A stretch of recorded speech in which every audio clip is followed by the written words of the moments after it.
Hi, my name is Susanne Lommers and today I'm giving you a lecture about Inventing Europe.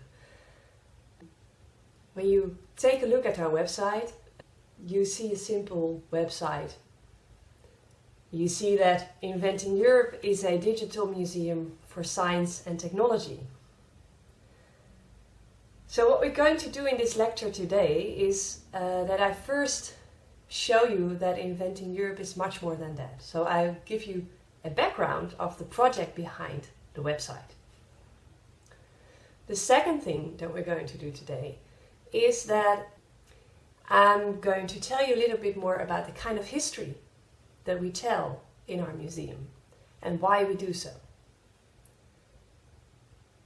And from there, we take it to the website itself. We will see how Inventing Europe was constructed the way it is and why it was constructed the way it is. So this is the third step.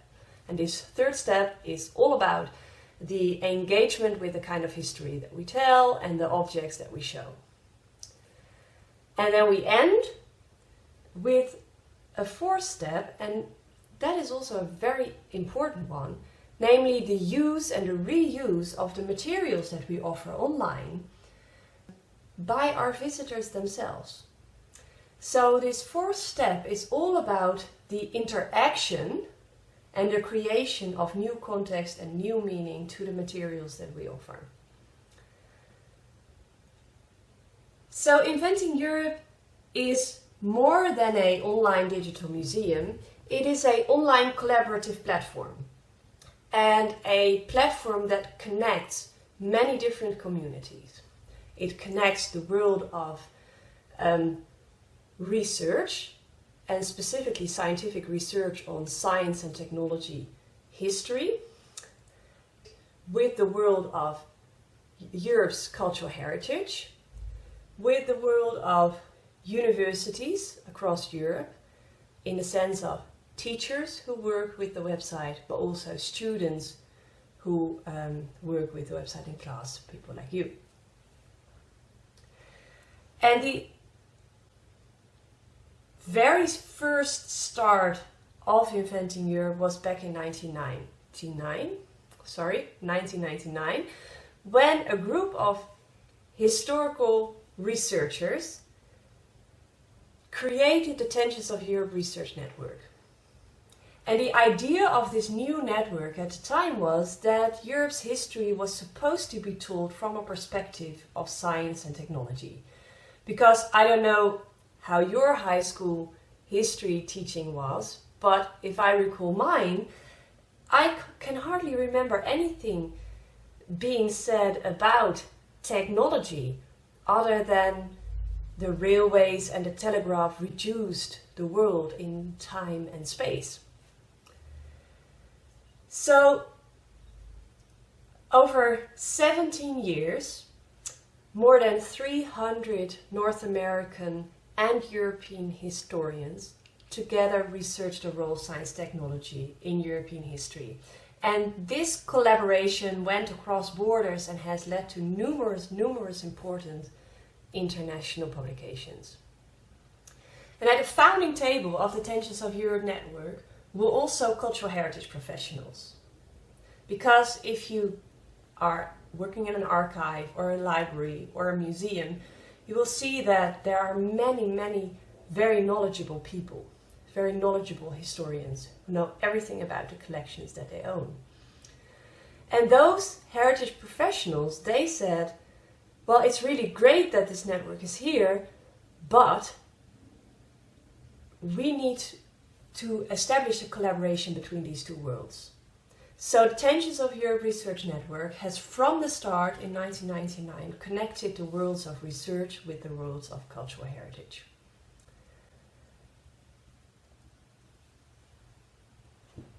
So let me now tell you a little bit more about the kind of history that those people examined together. And the best way to do that is to give you some examples of the most well-known histories of Europe. So I'm going to switch to my screen now, and you can view along with me. So there are actually two forms of European history that are really well known. And the first form of European history is characterized by this comic map of Europe. It is a history of countries and their relationships. Relationships that were often characterized by war, by battles, and only sometimes by collaboration. So in this history, European integration is part of foreign policy, and it usually gets very little attention because the countries were supposed to have the most influence. And then there is this other form of history which is all about European integration. It is a history that specifically starts after the end of the Second World War, when countries were prepared to give up parts of their sovereignty for the greater good.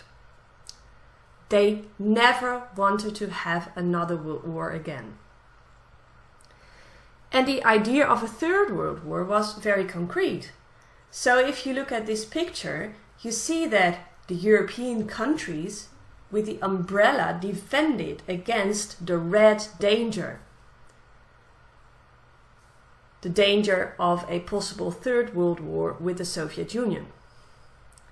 But this kind of European integration history did not only deal with war. It was also very much about welfare and about preventing a new depression, as happened in the 1930s. Europe now had to compete with the United States, and in order to do so, they needed a really big European market where European companies and farmers would produce produce their products on a very large scale against very low prices. And this history is more about the battle between countries and Brussels for sovereignty, and how those countries lost more and more and more of their sovereignty to Brussels. It is an integration history that deals with the expansion of the European Union and how the very basis of the EU once started with 6 countries, whereas now the EU counts over 27. So what the Tensions of Europe community wanted to do is to write a form of history that had not obtained any attention until now. But the advantage of this kind of history is that it shows, that it makes visible how all of us, how you, me, everybody contributes to a European history and to the European integration process. So let me give you a couple of examples to illustrate this, okay? So what you see here is a key. It is a simple object. It's one of the objects in our museum. But there is a huge history behind this simple key. It is a key that locks and unlocks train wagons. So when the first railway infrastructures were built in many places in Europe, there were different railway systems. You had the French, the German and the Italian railway system. And they all had their own standards. The point was that if you wanted to transport goods from, for instance, Amsterdam in the Netherlands to Budapest in the east of Europe, this train had to pass through different railway systems. And the problem was that if a person locked a wagon in Amsterdam, the person in Budapest could not unlock the wagon with his or her own key. So what happened that where one system ended and a new system started, all the trains had to be unlocked, the goods had to be transferred from one train wagon to a train wagon from the other railway system. There the train had to be locked again and then it could continue. So this was very inefficient. So in 1885, 1886, people gathered in Bern in Switzerland to discuss this problem. And together they developed a new European standard that allowed trains to actually continue their journey all across Europe, from the west to the east, from the south to the north, and vice versa. And the negotiated new standard is the key that you see here. So this key has 2 ends. And those are actually the keys as they were used in the French and the German standard. So this is a very European solution to an important problem. And what I want to point out is that important actors at the negotiation tables were not politicians. These actors were actually engineers and people from companies. People like, perhaps you when you start your working life, and me now. And those people, they were everywhere at the negotiation tables. Engineers worked, for instance, at the development of a European e-road network, e-road system that we use across Europe until today. Engineers flew in from all across the continent in the context of the United Nations Economic Commission for Europe, and here you see how they together designed a new system. But it was not just engineers. It was also civilians of cities. This is a poster of one of those e-road networks, the E3, and the poster shows all the countries that are located at the E3. In particular, the civilians of the cities who lay directly at the E3 together formed action groups because they wanted to stimulate the use of the E3 road by everybody in the world so that they could, they could improve their cities, there would be more money in their cities. So those civilians, they shaped their own idea of Europe and they developed their own European identity that very strongly related to this E3 road. And apart from engineers, companies, civilians in cities, you also had women. This woman is constructing standardized sewing patterns based on the Parisian fashion. So this sheet is the basis to create exactly the same sewing patterns. And the sewing patterns with their models were spread throughout Europe, which allowed house moms and women all across the continent to create their own clothes according to Parisian fashion. Not just for the elite, but for every woman in Europe. And in this way, the women who made their own clothes out of these sewing patterns together established a kind of European fashion. So this whole new perspective on European history has culminated, all those years have culminated in the 6-part book volume Making Europe, Technology and Transformations 1850 to 2000, which is published as we speak with Palgrave Macmillan. And this Making Europe book project has been going on for a couple of years now. It was really the intention to collect all the research results from the Tensions Network with, on top of that, a lot more new historical research and have this, this new European history explained in 6 volumes. And Inventing Europe has from the start been meant as part of the dissemination package of this Making Europe book project. So Making Europe is a bottom-up history in which science and technology are important. I will sum up for you. Technology in the sense of knowledge, of products, of processes, of infrastructures. And all those technologies often crossed borders. And crossing borders, they consequently established relationships between peoples. And those relationships were not always all-inclusive. They often included some people and excluded other peoples. And those relational patterns also differed very much per technology. And this resulted in different what we call in inventing Europe, but also in making Europe different Europes. These relations between peoples, companies, etc. led to European standards. They led to European experiences and to European patterns, for instance, consumption patterns. Being part of the Making Europe dissemination package, Inventing Europe started to tell the story about these relationships, about these standards, and about the patterns that were created. So the Inventing Europe Museum actually shows how people shaped Europe.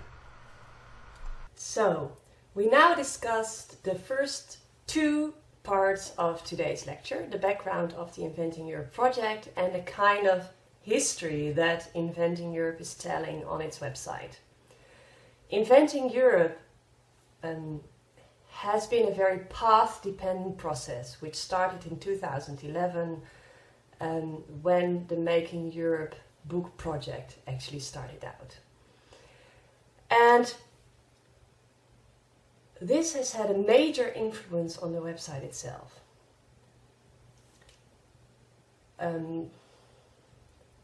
Not only were we part of an outreach project of a book volume endeavor, we also depended on 17 years of research by the Tensions of Europe network, and with that also very much on the influence of museum professionals. So what we're now going to do is talk about step 3 of today's lecture, and that is how this whole project, how this whole endeavor translated into the Inventing Europe website. So, next to the book project and the research endeavor, another big thing was going on in Europe, and I already briefly touched on this, and that is the large digitization process of cultural heritage collections in Europe. You have to imagine that libraries, archives and museums are increasingly digitizing their museum collections. The collections that you see inside museums are only a very small part of the actual collections that museums possess. So, with this whole digitization of collections, a larger part of museum collections become available for view.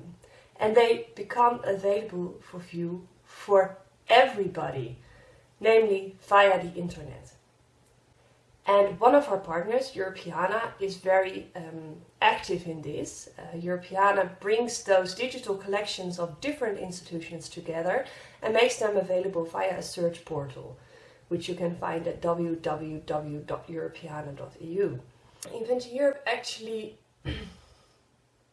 on the one hand, had this whole research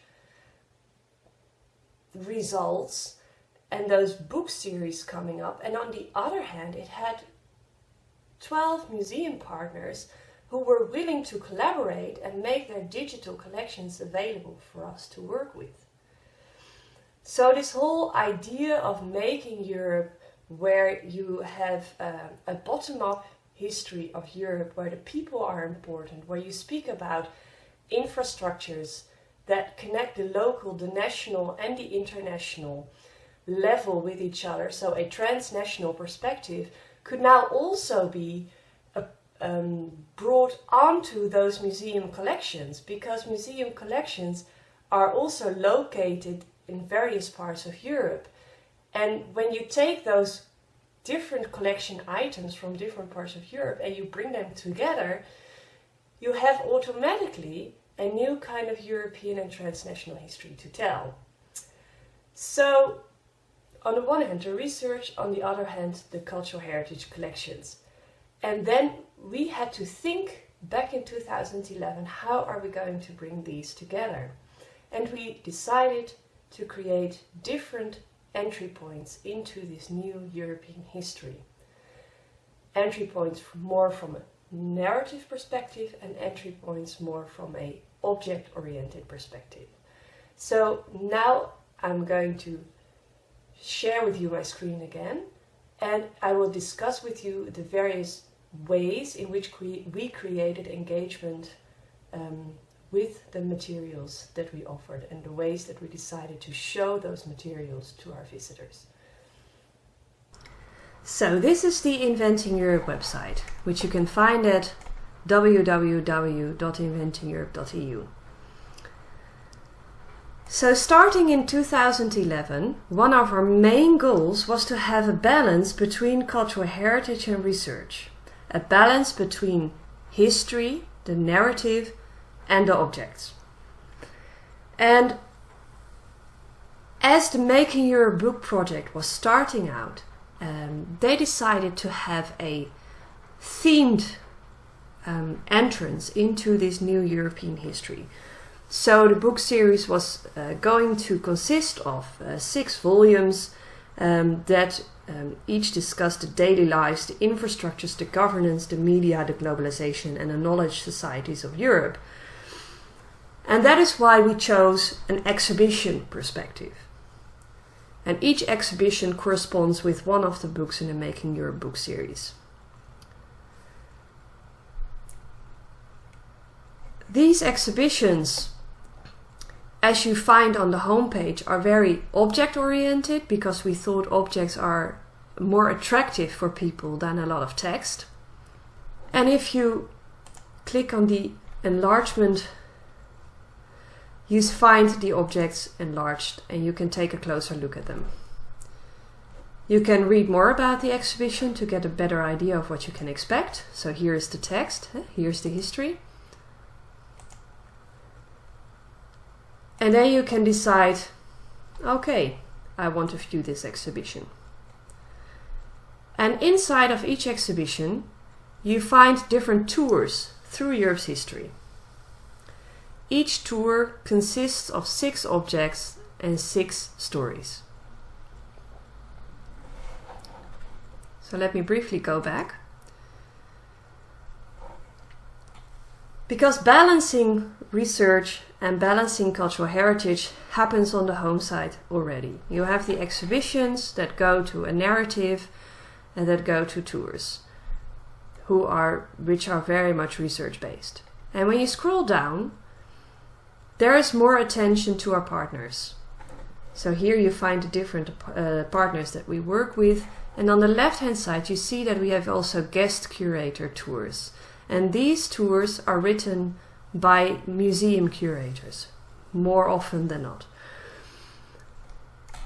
So you either go directly to a guest tour of one of our museum partners, or otherwise you can take a look at one of the exhibitions. Well, for instance, if you're interested in knowledge societies and you want to know everything, because who doesn't?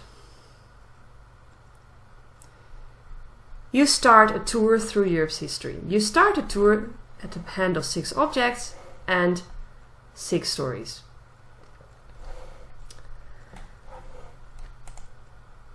Well, if we take this object for instance, you click on it, you have the enlarged object. So there's more attention to the object. The metadata provided by the Deutsches Museum, who is one of our partners. So this is the part that the Deutsches Museum owns. This is the part of the national German history.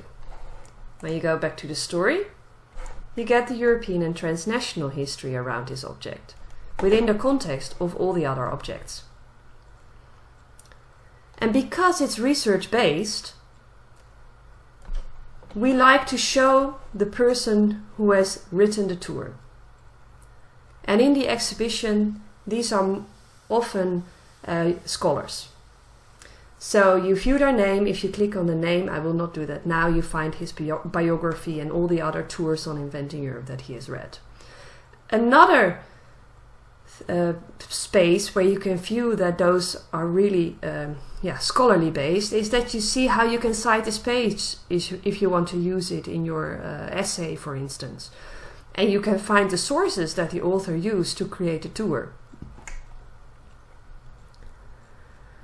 So all tours on Inventing Europe are constructed this way. So whether you go to a tour in a different exhibition or you take a tour with one of our guest curators, you always find 5 to 6 objects and 5 to 6 stories. And then we decided, okay, but there's also people who are really interested in objects mostly and are less interested in a lot of texts. So when you go up, you see that we have 1,000+ objects. And these are actually all the objects on Inventing Europe.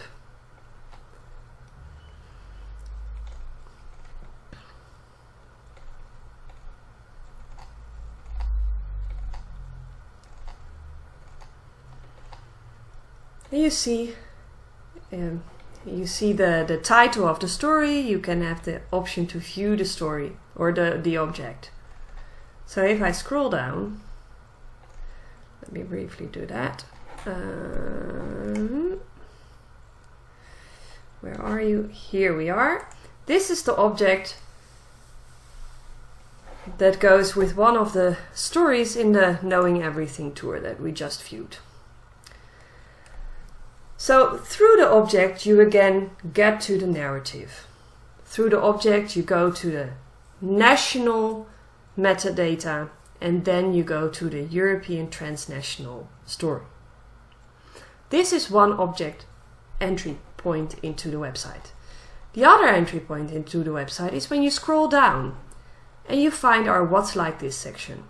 And the What's Like This section is made with the help of Europeana technology. So what we do is below each of the stories in each of the tours, you have this What's Like This section that shows what else is out there in Europe's cultural heritage institution that relates to the specific story that you find above. And then you can, click through those different objects. You can see a title, and you can think, hey, this is interesting. I couldn't see this very well, but now I can see it better. It's home computer demonstration, and you can see where it comes from. And if you want, you can also decide to scroll through those objects just like this. You can share the objects via social media and so on and so forth. So we have, on the one hand, to sum up the Inventing Europe website, on the one hand you have the exhibitions that have a more themed and more narrative approach to European history, where we also have an important position for the object, tours by researchers, tours by museum professionals. On the other hand, we have a more object-based entry into the website at the hand of the 1,000+ object page. And also below each of the stories in each of the tours, you can discover what else is out there in Europe. So this is where we were in September of 2012 when we went live with the website, Inventing Europe being part of the dissemination package of the Making Europe book series. And then you have this very interesting moment where a website goes out there in the world and people start using and experimenting with the website. And as a development team, we have always had this larger vision than a display of a new history. Because the World Wide Web, the internet, has so many opportunities that still are unexplored up to today. Things that we can do with the website, things that you can do with the internet, So, for instance, the very fact that we were able to connect those objects from different collections was mind-blowing already. But now we thought this availability of digital cultural heritage materials offers the opportunity for our users to further European history, to create new meaning themselves, so to use and reuse the materials that we offer and have, do real research and ask questions to cultural heritage collections and to histories that have been impossible until this moment. And this is what happened. So when our users starting to explore Inventing Europe, we had researchers who are also teachers, and they said, I want to use this in my classroom. Because many university teachers, they come from a more traditional way of teaching. They lecture, and then as a student you write an essay and you do an exam. But the students of nowadays, and this is really different from 15 years ago, they have grown up with the internet. And this is totally different because students now, they read in a different way and they make different connections between visual and text. So Inventing Europe is an excellent opportunity to bridge the gap between history teaching and the digital savvy of students nowadays. And the web, in that sense, offers all kinds of opportunities to interact with this history in new ways, interactions that still had to be developed. So what happened was that there was a teacher community evolving slowly. Teachers who said, okay, I can do this with the website in my class. And another teacher saying, oh no, I can do that with the website in my class. And then the teachers started to exchange ideas. And they received feedback from the students they worked with. And found out that there were several students who actually thought, hey, I'm apparently part of a bigger community of students across Europe who are working with the website. So based on all those different inputs, Inventing Europe has created an online education page. And we created an interactive My Europe environment where our visitors can discuss but also create their own histories of Europe. So let me now again switch to my screen and I will show you the ways in which our users can actually interact with our materials. So this is again the website of Inventing Europe, and of course the exhibitions and tours that you can read on the web can also lead to its use and reuse, for instance in articles and other kinds of publications that happen offline and that do not happen directly on our website. This in fact is the easiest and most obvious way in which you can reuse the data and materials on our website. Yet on our website there are several locations and opportunities where our visitors can really interact directly with our data. And on this general website, you can immediately see at the top right corner of the page, education. And if you click on the education button, you arrive at the education page. In a way, this is a page that we have designed particularly for our teacher community. Our teachers can find different ways in which they can use the website in their classrooms, both offline, locally, but also for online learning experiences. So our teachers find learning objectives, they see in what kind of different courses Inventing Europe can be used, what kind of topics, several opportunities for teaching. There is different kind of lecturing materials available. So on the one hand you have lesson plans, on the other hand there are worksheets and PowerPoint presentations, there are manuals, and there are video lectures. And also they see that Inventing Europe can be used as a lecture aid in class, but also as part of short assignments, possibly more intensive assignments, and indeed also full courses. So if you explore the education page, you really get a good idea of how Inventing Europe is used at universities across Europe. And the interesting bit is that every assignment that is proposed has been performed by teachers. So the development team has never intended to develop their own assignments. No, it's the teachers who think of how can I implement this website in my course for the learning objectives that I need it for.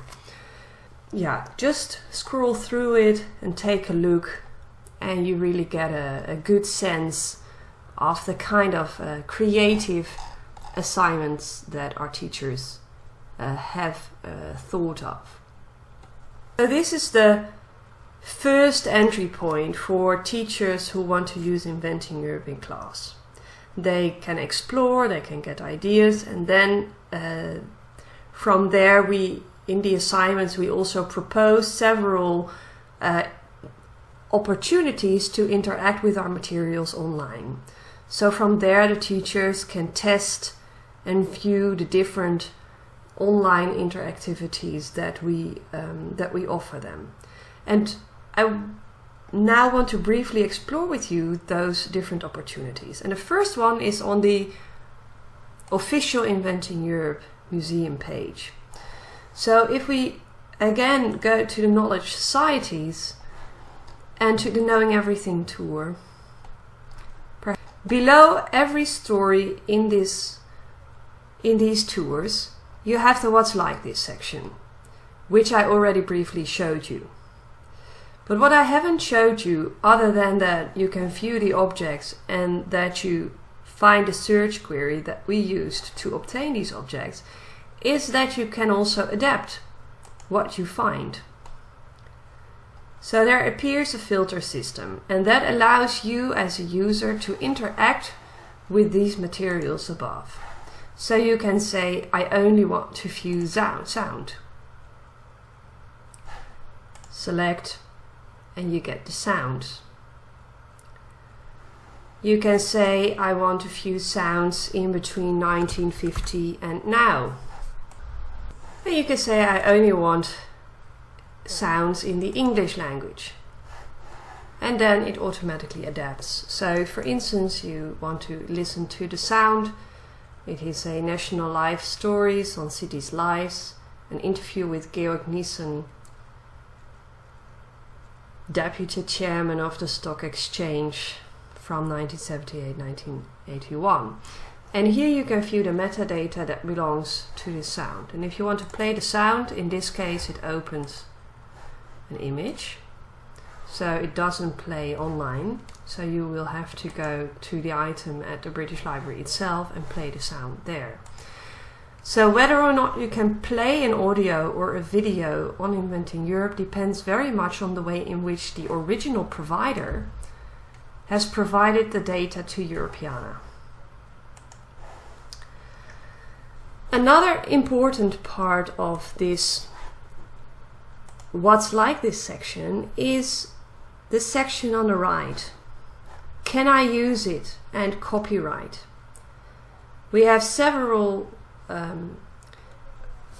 and this is very much about using the internet as a tool for doing historical research, because perhaps you are well known with scrolling the internet, finding everything that you need, from images to texts to nice websites to social media. And we are very much used that we just, pick everything we like. But when you do historical research and you go into archives, then you discover that not everything is available for use. Not everything you see can be used. You are not allowed to use everything that you see. And the same is the case on the web.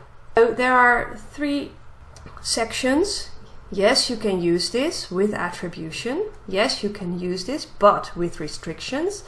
And no, you cannot use it. You can only use it with permission. And if you click on these on the right hand side, you see which copyrights correspond with that particular section. So yes, I want to use it with restrictions, and then you click on it, and then it will adapt the search query, as you see now. These can only be used with permission. So this is important when you do your examination of the internet and when you use this. We have provided an explanation of these 3 sections and all the copyright materials. You just have to go to the About page and to our terms of use. Below the general terms of use, you'll find all the copyright, what's like this on Europeana. So let me go back to this tour. So this is the place where people can, play with the objects and can get a better look. You can adapt the search queries or create complete new searches, perhaps on computers in Greece in the 1930s or whatever. And if you want to make a comparison with the original search queries, you will just have to press back to the original search. Oh, of course I didn't fill out.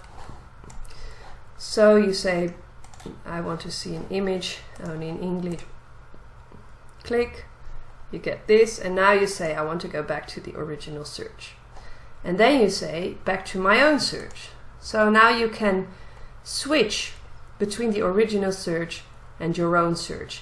So in case you want to work with, you want to test different keywords or change the keywords and see what this means on the web with respect to the kind of data that you find, this is a very interesting tool that you can use as well.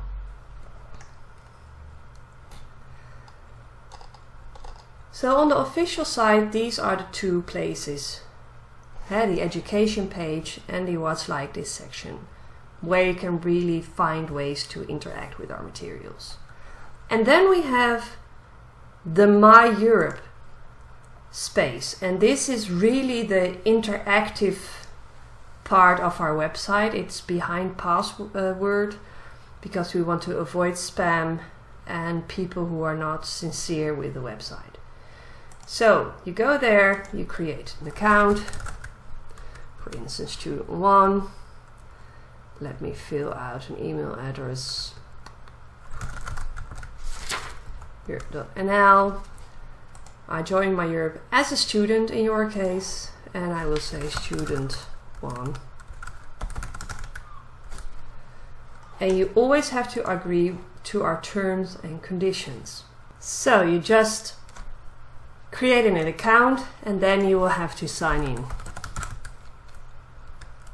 So let's do that now. You sign in. And then you arrive in a My Europe environment, and this is the place where you can really interact with our materials. The first thing, of course, is that you can create your own profile. So you go here, you fill out your name, your email address, the institution where you study, and you can tell something about yourself. You can change your password and you can upload a nice image of yourself. So this is the start. And then below here, when you scroll here, you see that your object collection highlights. And if you click on this, something opens. And this is a very nice way to build your own museum object collection. And you can do this in a number of ways. Of course, you can upload your own object, an object that you found in an archive or a library. But you can also search the Inventing Europe website. So when you click on that, it brings you to Inventing Europe and then to the 1000+ object page. This is an interesting object. This is what I like. So you drag and drop the object to your object collection space. You can also say something about this. I like this because it's about Russian sewing, while my mother did this 5 years ago in Greece as well, for instance. You just simply close it and your note is saved.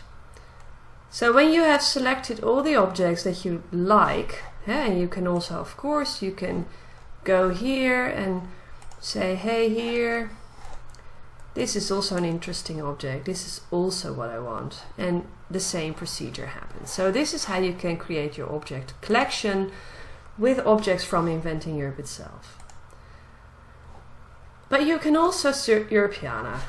You get here, you get a search query, and you can, for instance, fill out computer and IBM. And then you'll find a number of results from Europeana. And you want a Nokia communicator, which you really like. You repeat the same procedure. Dragging and dropping it. And if you now click on the edit link, you'll find the original Europeana link. If you copy this in a new tab, it opens on the Europeana website. And then you can find all the information about the object. Simply close this again, and it will save your notes. Once you have selected your objects materials, you can say, okay, I just want to view all the data from Europeana, or vice versa, I just want to view everything that I found on Inventing Europe. So this object collection remains with you, and you can continue building your own museum collection. The second opportunity on My Europe is to discover what's out there. You see guest tours, Inventing Europe tours, and you see all tours. Well, let's go to the Inventing Europe tours. These are in fact the tours that you also find on the Inventing Europe website, but now displayed in a different way. And when you hover over this, you will find that tours can have comments, and you will see the author of the tour. So the Making European Mass Tourist. Let's take this tour. You see that the display of this tour is different. The curator again is visible. You have a brief introduction. You have the object, the metadata. You can enlarge the object. And you can scroll through the stories in this way, but you can also scroll through the stories in this way. The most important part of this Discover area is actually on the right hand side, the Discuss section.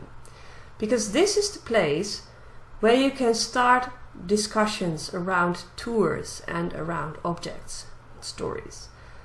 So you need to get started first. I will not do that now, but you can see that a woman named Annemie Dieudonné has asked a question. Then you can see that you can reply on it, or that you can share this question on Facebook or Twitter or so on. So a teacher or you yourself can pose a question in this area, and then your fellow students, for instance, or your teacher could respond to this. And the interesting bit about the Discuss area, when you think of Inventing Europe in the larger framework of an international collaborative project, is that its potential is that people from the world of science, from the world of cultural heritage institutions, and from university life, so students like you, can all join in the same discussions. So the interesting bit about the Discuss functionality is not only that it has the potential to reach this large community, but also that it has the potential for student assignments. So a teacher, for instance, can select a tour that really fits with the topic of the course, and then pose a particular set of questions. And then the students are, for instance, asked to respond to those particular questions and have a discussion in the Discuss area online, a discussion that is then visible for other students and other teachers in Europe. So this Discuss area is also a way to further European history in the making.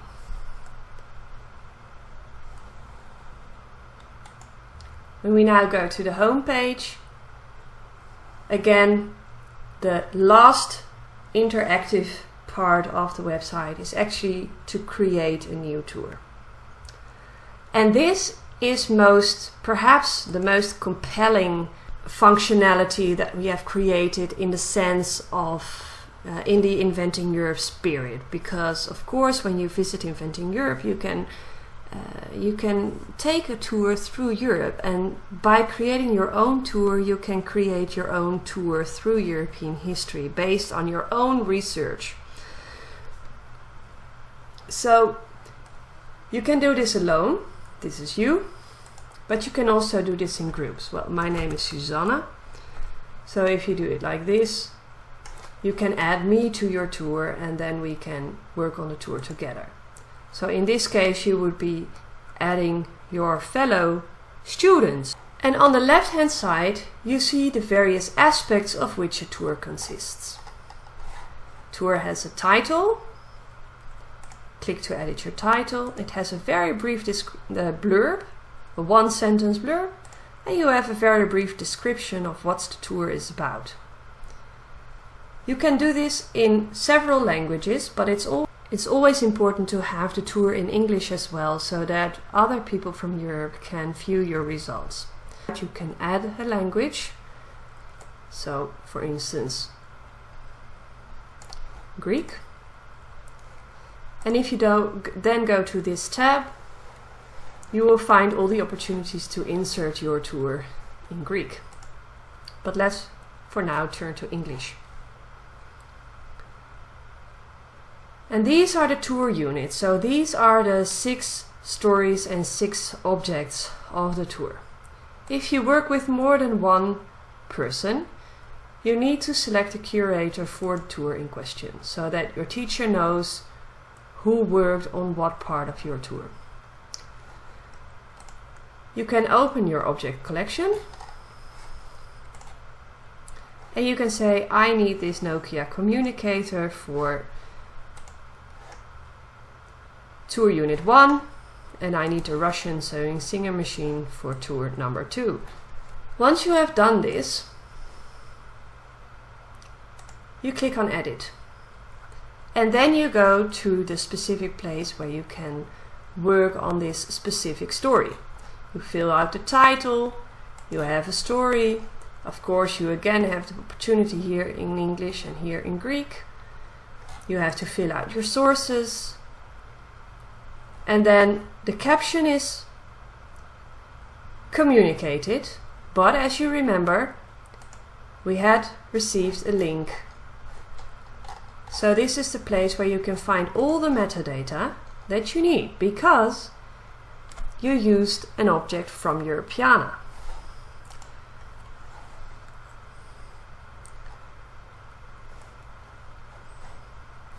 And of course you need to check the rights. So this is a link. You fill this out. And you see that this object is free access. So you can use this object for your story. So you need to copy paste all the metadata here. And once you have filled out every part of your unit, then your story unit is done. You can add notes while working on this. And in case it is a video, and we have not done so yet, you fill out the URL of the page where the video is located. And then there will appear a video trailer here. In the My Europe environment, it is impossible to play audio and video, because we work with a lot of external sources in the My Europe space. It is impossible for us as a development team to enable and allow all different video formats and audio formats that are available. But again, in the tour, then it will be pointed out as a video, and the video URL will be displayed so that people know where they can find the video. So in this way, you fill out the entire tour. And when you're done, you can say, I want to preview the tour. And you will see, hey, here's us. The tour is available in English and Greek. You will have the different objects. And this is the object with the metadata, which is now empty because we did not fill this out. And this is how you can click on it. And you will see that after publishing this tour, the visitors will be able to discuss it here. And of course, you did not make your tour public yet, which you can do here. We will not do that now. So when your tour is finished, you can export your tour as a PDF. And you can say, I want to export tour in Greek. I want to include this and this object. And now you press export tour. And your tour will be downloaded to your own computer in the form of a PDF. And in this way you can, for instance, send in or hand in your assignment to your teacher. And as you saw, I only selected these 2 units, so I can make a selection of what I share. So if you do not have 6 objects and 6 stories, then that is no problem at all. You can simply make a selection. Once you have created your tour and you make it public, your tour will appear on the Discover page amongst all other tours. And this is really nice because you will find that there are other students out there who are creating tours themselves, and they can be found here amongst the other tours in Inventing Europe. So this, for instance, is also a tour by a student. The interactive opportunities on Inventing Europe, so the My Europe area with your own object collection, the Discuss functionalities, the Create Your Own Tour, but also on the official Inventing Europe website with the What's Like This section below each of the stories in each of the tours, offer a lot of opportunities for teachers to think of interesting assignments.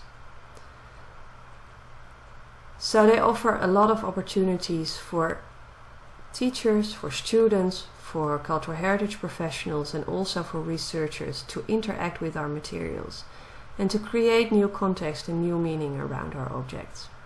We have only started to explore all the opportunities that these functionalities offer to university teaching across Europe for all those different kinds of topics and studies and courses, for BA and for MA students. And this will be our main focus in the coming years. Until now, over 15,000 students have worked with the website, and these will be a lot more in the future. And it is my personal hope that students will also start sharing their assignments online, increasingly share their assignments online, read each other's materials. So, we've come a long way today from an introduction into the background of the Inventing Europe project to the kind of history that we tell online and the way that we decided to translate this history into an actual website. And of course we discussed how our users started using and reusing the materials that we offer. So let me now briefly conclude for today. Okay, Inventing Europe, as we said, is an international online collaborative platform where the different communities actually create context and new meaning to the materials that we offer. And in this sense, it is not a development team or one team that makes Inventing Europe. No, it's the community who uses Inventing Europe, who actually helps Inventing Europe to develop further on a day-to-day basis. So everything we do with Inventing Europe as a team is to facilitate what the users provide to us. And then the second conclusion of today is that in this sense, the Inventing Europe project actually practices what it preaches. In the here and now, we live the European and transnational history that we tell with our museum. So our communities, different communities who starting to connect, who start to interact, so cultural heritage professionals, researchers and university teachers and students, they start to interact and they also start to connect the local and the national with the European and transnational that is online. So in this sense, the Inventing Europe development team is not that important. We are only a very small part of this huge collaboration effort. And what I'm very pleased about now is that you, in the time frame of this course, are going to be active participants in our project as well. So you are going to work on specific questions with your teacher and will help us build further the website and develop further the project. So now I will end just by saying that I'm really very much looking forward into our collaboration in the coming weeks. And I hope that you enjoy the ride and I hope that you enjoy the engagement with this project.